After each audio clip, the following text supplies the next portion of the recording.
खुशामदीद कहती हूँ। उम्मीद करती हूँ आप सब खैरियत से होंगे। मेरी अल्लाह पाक से दुआ है आप सब खैरियत से रहें, अपने घरों में हंसते मुस्कुराते रहें, कभी कोई दुख रंजो गम पेश ना आए। आमीन सुम्मा आमीन। इसी दुआ के साथ आज की रेसिपी स्टार्ट करूँगी। आज मैं बनाऊँगी बीफ पुलाव, जिसकी रेसिपी मैं आपसे शेयर करती हूँ। और बीफ पुलाव मेरा बहुत ही मज़ेदार होगा इंशाल्लाह।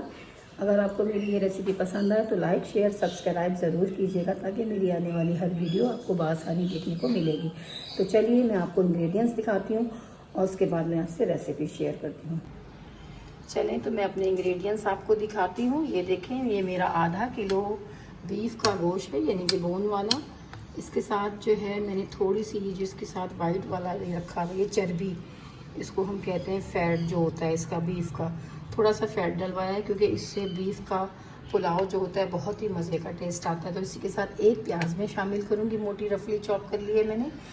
और ये है इसके साथ जो मैं यखनी बनाने के लिए जो डालूँगी गोश्त के साथ ही, तो ये थोड़ा सा गरम मसाला है, इसके अंदर थोड़ी सी ये साबुत वाली इलायची है, छोटी हरी इलायची है, दालचीनी है, ज़ीरा है, तेज़पत्ता है, और ये लहसुन अदरक है। मैं पिसा हुआ डाल रही हूँ, आपको साबुत डालना है तो वो भी डाल सकते हैं। थोड़ा सा नमक है, और ये सौंफ है और धनिया, 2 टेबल स्पून धनिया है साबुत वाला, यानी कि कोरिएंडर सीड्स। और ये है वो सौंफ 2 चमचे ये भी, और मैं इसको इसमें शामिल करती हूँ। ये मैंने कुकर चढ़ाया हुआ है, इसके अंदर जो ये मेरा बीफ है ये शामिल करती हूँ। इसके अंदर ही मैंने एक प्याज डाली हुई है, मैं इसको यखनी तैयार करूँगी। और ये जो सारे इंग्रेडिएंट्स मैंने प्लेट में डाल के रखे हुए हैं ये सारे इसी के अंदर शामिल करूँगी, ताकि हमारी एक मज़ेदार सी यखनी तैयार होगी। मैं यखनी पुलाव बना रही हूँ, बीफ वाला यखनी पुलाव। और मेरी पिछली वीडियोस में भी बीफ का और चिकन का सारे इसमें शामिल हैं, तो मैं ये बनाऊँगी। और चलिए फिर मैं अब इसको बंद करूँगी ढकना कुकर का, और क्योंकि 20 मिनट के लिए ये बीफ को मैं बंद करके इसका बीफ गलने के लिए छोड़ूंगी। चलिए 20 मिनट के बाद फिर मैं आपको दिखाती हूँ। ये देखिए मेरा बीफ जो था मैंने यखनी बना ली है और ये बहुत अच्छा गल गया है। तो मैं अब इसको बोटियाँ अलग करती हूँ और मैं अब इसके पकाने की रेसिपी स्टार्ट करती हूँ। चलिए जी, 1 कप मैंने ऑयल डाल दिया है। अब ये जो मैंने प्याज स्लाइस करके रखी थी, बिस्मिल्लाहिर्रहमानिर्रहीम, ये शामिल करती हूँ।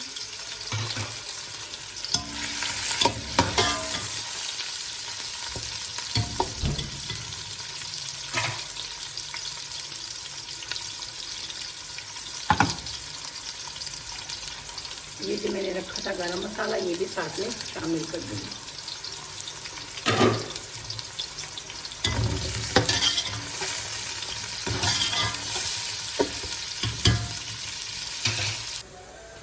ये जो गोश्त निकला हुआ है मेरा, मैं इसको यखनी ये मैं इसको अलग कर लेती हूँ इसमें। ये जो मैंने बोटियाँ मतलब ये रखी थी बीफ की, यखनी से निकाल कर बहुत ज़बरदस्त जल गया है। चलें जी, प्याज बहुत अच्छी सी ब्राउन हो गई है। अब ये जो मैंने बीफ निकाल के रखा था और 2-4 हरी मिर्चें जो रखी थी मैंने वो भी शामिल कर दी। थोड़ा सा इसको अंदर तक फ्राई करूँगी। और ये जिंजर गार्लिक पेस्ट यानी कि लहसुन अदरक ये भी शामिल करूँगी, ज़रा सा बचा साथ अच्छा सा फ्राई करूँगी। बहुत ही मज़े का तैयार होगा मेरा बीफ पुलाव। नमक शामिल करूँगी, 2 चमचे मैंने प्लेट में रखा हुआ था।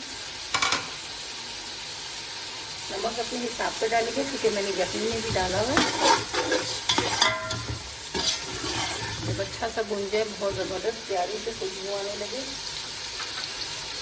अच्छा, ये दही है मैंने रखा हुआ है, तकरीबन ये मेरा 1 पाव दही है। इसमें से मैंने सिर्फ 2 चमचे बचाए हैं।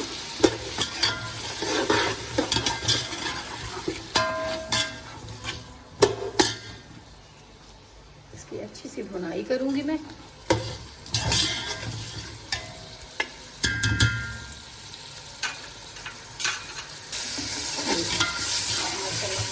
भुन गया है।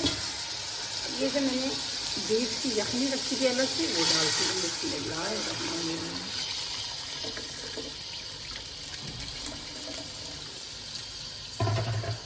सब इसमें खौल पड़ गया तो मैं चावल डाल दूँगी।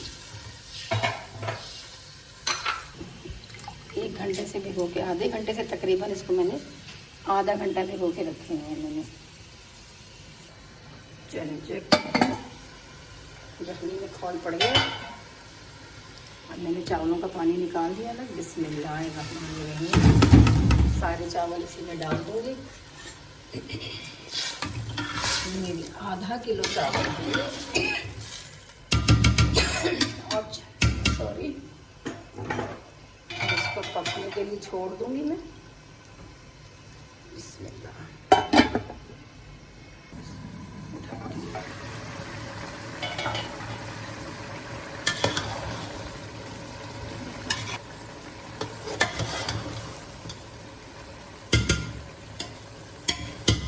मुकम्मल पानी ड्राई हो जाए तो फिर मैं इसको दम लगा। चलें जी, माशाल्लाह पानी बिल्कुल खुश्क हो गया। अब मैं इसको दम लगाऊंगी। ज़्यादा चलाना नहीं है ताकि चावल टूटे नहीं। थोड़ा सा मैंने ज़रदर का रंग डालूंगी इसके ऊपर ताकि मेरे पुलाव का कलर बहुत ज़बरदस्त है। अब मैं इसको 15 से 20 मिनट के लिए दम पे लगाऊंगी। चलिए मैं इसको दम लगाती हूँ 15 से 20 मिनट में। उसके बाद मैं अब ज़रा तैयारी करती हूँ इसके एक साथ रायता और चटनी की। चलें जी, मैं आपको लहसुन की चटनी की रेसिपी देती हूँ जो मैं पुलाव के साथ इस्तेमाल करती हूँ। हमारे घर में जब तक ये ना हो तो मज़ा नहीं आता। पुलाव का मज़ा तो इसी से ही आता है, लहसुन की चटनी से। तो मैं आपसे रेसिपी शेयर करती हूँ लहसुन की चटनी। ये देखें, ये मेरे पास साबुत लाल मिर्चें हैं, गोल वाली, जिसको बटन चिली कहते हैं। थोड़ा सा साबुत लहसुन है, आपको नज़र आ रहा होगा। थोड़ा सा क्या मतलब कि लहसुन ज़्यादा जाता है। और ज़ीरा है 2 चमचा, मतलब बड़ा वाला टेबल स्पून।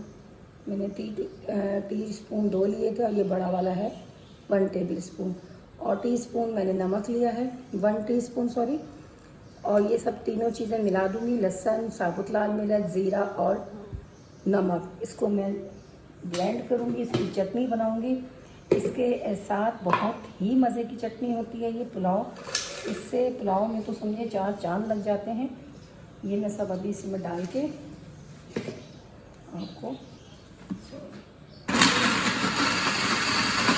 बहुत ही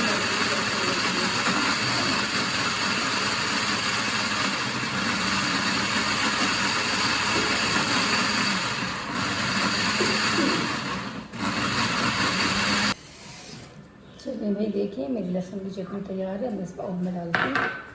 बहुत ही मज़े की होगी।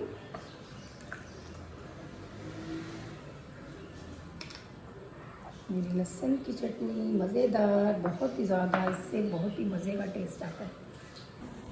चलिए थोड़ा सा रायता बनाऊंगी। इसमें थोड़ा सा नमक डालूंगी। भुना कुटा ज़ीरा है, इससे बहुत ही मज़े का रायता बनता है। बहुत भुना कुटा ज़ीरा और मेरी ये लहसुन की चटनी। चलें जी, पुलाव 15-20 मिनट हो गए। बिस्मिल्लाहिर्रहमानिर्रहीम। बहुत ही मज़े का बीफ पुलाव रेडी है। देखिए एक एक चावल का दाना अलग है। बहुत ही मज़ेदार, देखिए पुलाव तैयार है। बहुत ही मज़ेदार, एक एक चावल का दाना अलग है। बहुत ही मज़े का है ये। और उसके साथ लहसुन की चटनी है, ये रायता है। बहुत ही मज़े का है ये। अगर आपको पसंद आए लाइक शेयर सब्सक्राइब ज़रूर कीजिएगा ताकि मेरी आने वाली हर वीडियो आपको आसानी देखने को मिलेगी। चलिए तो मेरी रेसिपी कंप्लीट हो गई है। अगर आपको मेरी ये रेसिपी पसंद आई हो तो लाइक शेयर सब्सक्राइब ज़रूर कीजिएगा ताकि मेरी आने वाली हर वीडियो आपको आसानी देखने को मिलेगी। तो चलिए नेक्स्ट रेसिपी में मिलेंगे। जब तक के लिए अपनी शाहीन को इजाज़त दीजिए। अल्लाह हाफ़िज़।